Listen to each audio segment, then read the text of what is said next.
All right, hey guys, real quick video. This is actually a second video. The first video I did on this accidentally got deleted when I was trying to upload it. But what happened here, to make a simple story short, I got my white Rochelle back in here. That pink one that was starting to break loose at the bottom. The glue was finally coming apart. So, you know, we tested it for over a year and a half. It's done. It's put away. Maybe one day I'll be able to fix the bottom correctly without epoxies. But anyway, this is my white one back in here. And it seemed like the valve was wanting to keep running. This isn't the original valve. This is the one out of the pink toilet. I got the original one still in here. I'll show you that in a second. So I changed the float ball, or not the float ball, the flush ball. And I put like 2 or 3 of these balls on here. And it seemed like there was still a leak inside the toilet, because if it got down close enough, I could hear the valve trying to keep running. So I put some, well, I don't have any dye, but I use this. This is a vintage toilet bowl cleaner that you would hang in the back of the tank back in the day, and it would turn the water blue, except this one turns the water green. It's still full. I put a little bit of it in the tank, and sure enough, in about 30 seconds time, I opened up the lid, and the water was green in the bowl. So I knew it was coming out of the siphon jet. And that's the only way these low boys, it runs through the siphon jet. So I was like, yep, there's a leak. So somehow that ball's not seating. So I replaced it with 3 different ones, and it still continued to do it. I could turn off the water, and I'd come back a half hour later, the tank was virtually empty. So it was an internal leak, and so I took the valve back out, and I put a new gasket down here. I put it back in and snugged it up. You don't ever want to over-tighten these, because you'll certainly bust your porcelain. So, but I got it good and snug, no problem, turned it on, the leak was still there. So I remembered what an old plumber buddy of mine that I used to work with all the time did when he had that problem. Sometimes you get new flappers and new flush valves, and they just don't want to seat right. You can actually use this heat-proof, it doesn't have to be this brand, I'm not promoting this brand, it's just, you want to use some faucet grease. Faucet and heat-proof, waterproof grease.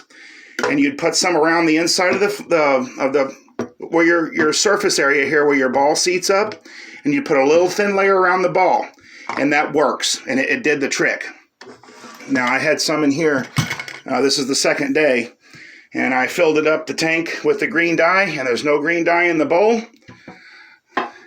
And of course I put in here, this was hours ago, to make sure it was still seating, and you can see the dye is still in there, all mainly around the flush valve there. So it's not leaking anymore. So this was already a couple days ago, actually a couple days ago since I've done that. So you can use that grease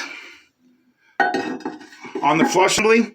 Now, one thing you can also try, guys, and this one was clean. These things are brass, and sometimes they get old, they get pitted. And sometimes they just don't, no matter what you do, it won't seal, just doesn't want to seal right. You know, even if it's got the correct flush ball on it, sometimes they just can't make a real good tight seal, because, you know, these get pitted or scratched. You can take a piece of steel wool, but do not clean it aggressively, because you'll scratch it really bad and make the leak worse. So, but you want to make sure this is clean. Now, this one's out of the pink Rochelle. You see, it's got some calcium down there. So I'd want to clean that off. This one definitely would leak, no matter how new this ball is. So you want to make sure that's clean, but if you still have problems with them seating and they still want to leak, even on a 2-piece toilet with a regular flapper, you can put a little bit of that heat-proof faucet grease around the flapper to help it seal. So I threw some paper in it. Let's go ahead and flush it and let that green junk come out of the tank now. That's cool. That's really cool. Looks yellow kind of on the camera, but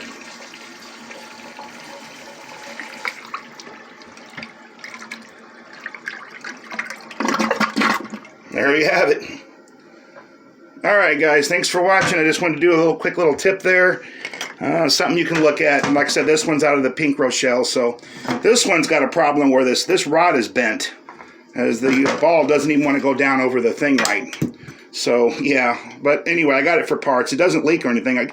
That rod can be straightened out or replaced. That's not a problem. But all right, guys, there you have it. There's something to try on low boy toilets or even regular toilets. If you have one that flapper valve's not wanting to seat right, you can use that faucet grease, heat-proof, waterproof faucet grease. Doesn't matter what brand it is. All right, thanks for watching, guys.